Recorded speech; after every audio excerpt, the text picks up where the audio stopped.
tukiwa katika mlengo wa safari yetu ya mwisho ya kuleta usawa katika Kenya, jambo ambalo haturudi nyuma juu yake. Sisi kama wananasa tumeweza kutengeneza kamati ambayo itashughulikia mambo yaliyoko mbele yetu, na ni mwelekeo ambao tutaweza kusema hivi karibuni tunaelekea wapi na tunafanya nini, huku kukiwa mikutano ya mbunge ya kaunti zote zetu za Kenya inaendelea na miswada inaendelea kupitishwa ili tuweze kupata mwelekeo mpya wa kujua nchi yetu tunaiweka wapi. Kamati iliyotengenezwa ipo Daktari David D, iko Judy Sijeni, ina Hamida Kibwana, Dr. Mtaa Kagu, ina Daktari Oduolo Omwen, ina Koitamete Olekina na ina Peter Mathuki. Kazi ya hii kamati itakuwa ni mipangilia na mipango mnayojua na ile iliyotangazwa juzi na kiongozi wetu vile itakavyofanyika kabla ya siku hiyo tunaongojea kubwa kufikia.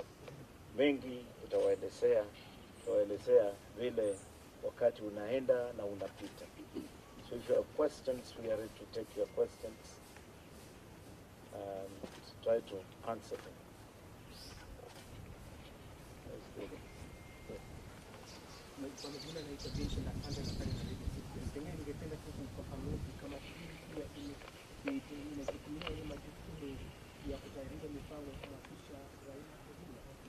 Kama tunavyosema, tumesema hii ni kamati ya kupanga mipango ambayo tunategemea kufanya kabla ya hizo siku kubwa unayosema, ili muwe unajulishwa tunaendelea namna gani. Unajua hii ni kama kupanga serikali, kwa hivyo ni mipango mizito na lazima iwe na kamati ya kuifanyia kazi.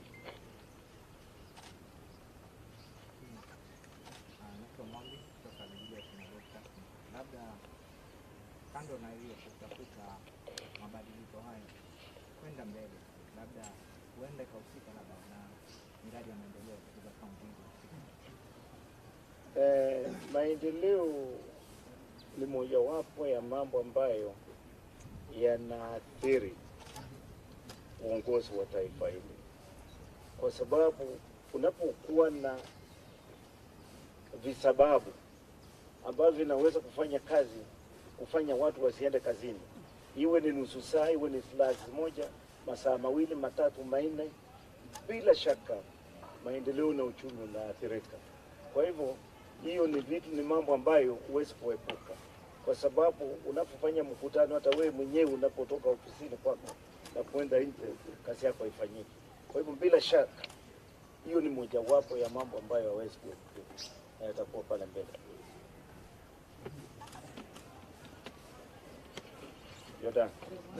Looking at it probably, you're talking of the People's Assembly, yet there is, it says that any business must be constructed through Parliament, either National Assembly or Senate, and the County Assembly. How will then these People's Assembly, who don't have maybe a clear legal mandate, execute their resolutions? It would be nice for you to look at the Constitution, which is very clear that the people can exercise their sovereignty through elected representatives or directly. And further to that, our earlier communique, when we were drafting the motion that is currently being passed by counties, we are very specific, not only on what that motion pertains to, but also the composition. Yeah. You talked of self-determination. Maybe kindly expound it for us, the process and how you came to do it, and what should Kenyans expect?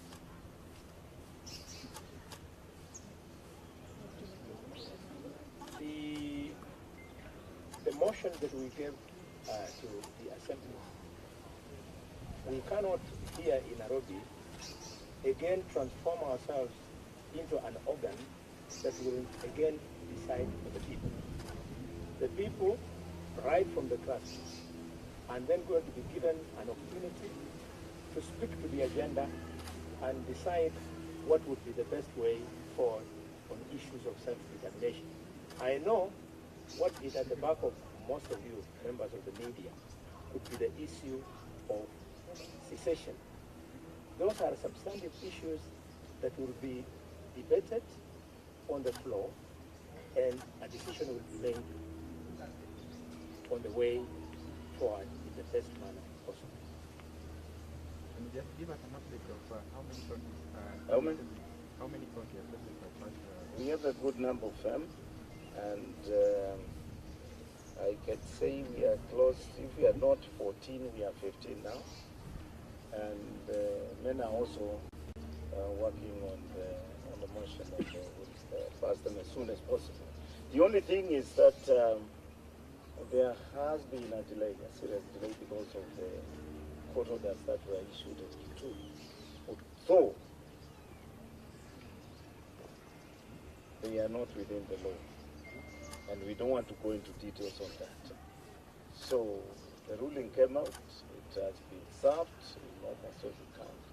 The delay has been caused, but the law is there, and the debate is going on. The remaining one will pass them. And the court order from Q2 is actually unconstitutional. It's unconstitutional. Secondly, it was pushed by busybodies at the behest of the Jubilee government. And exciting things have started to happen, because amongst the counties, assemblies that have adopted and passed this motion include some Jubilee-controlled counties like Kwale. Thank you very much. Asante. Tukiwa katika mlengo wa safari yetu ya mwisho ya kuleta usawa katika Kenya, jambo ambalo haturudi nyuma juu yake.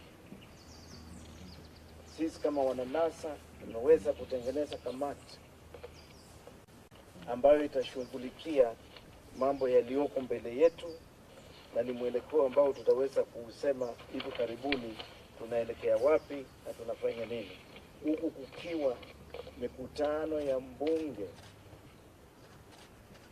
ya kaunti zote zetu za Kenya inaendelea na miswada inaendelea kupitishwa, ili tuweze kupata mwelekeo mpya wa kujua nchi yetu tunaiweka wapi.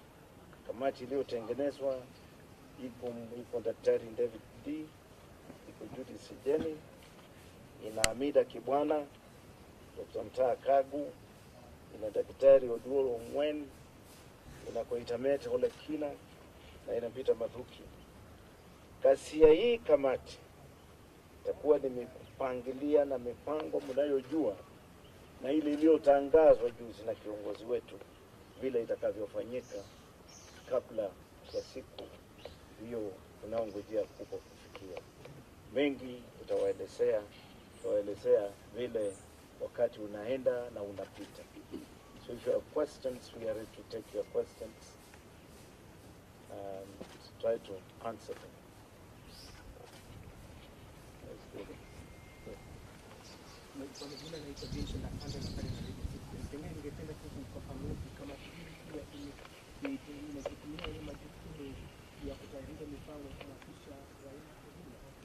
Kama tunavyosema, tumesema hii ni kamati ya kupanga mipango ambayo tunategemea kufanya kabla ya hizo siku kubwa unayosema, ili muwe unajulishwa tunaendelea namna gani. Unajua hii ni kama kupanga serikali, kwa hivyo ni mipango mizito na lazima iwe na kamati ya kuifanyia kazi.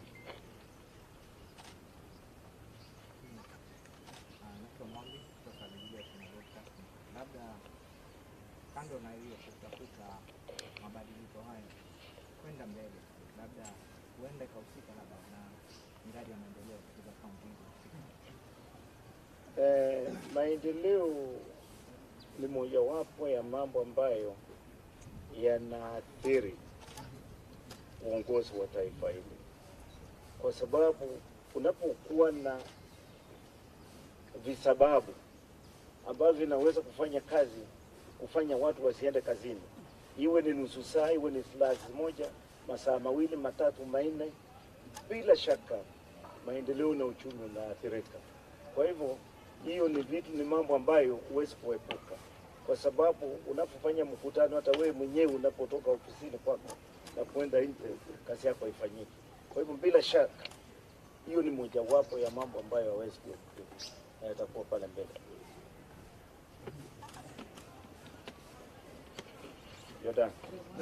Looking at it, probably, you're talking of the People's Assembly, yet there is, it said that any business must be constructed through Parliament, either National Assembly or Senate, and the County Assembly.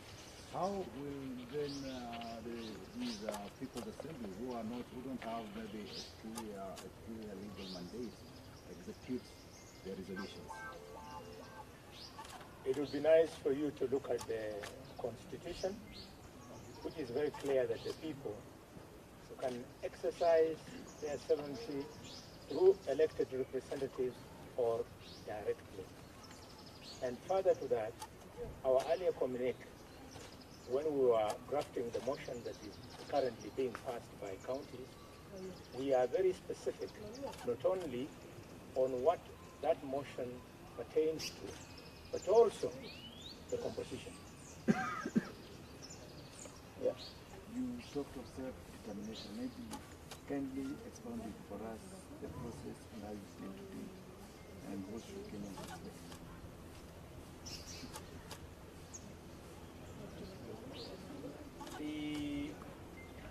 The motion that we gave to the Assembly, we cannot here in Nairobi again transform ourselves into an organ that will again decide for the people.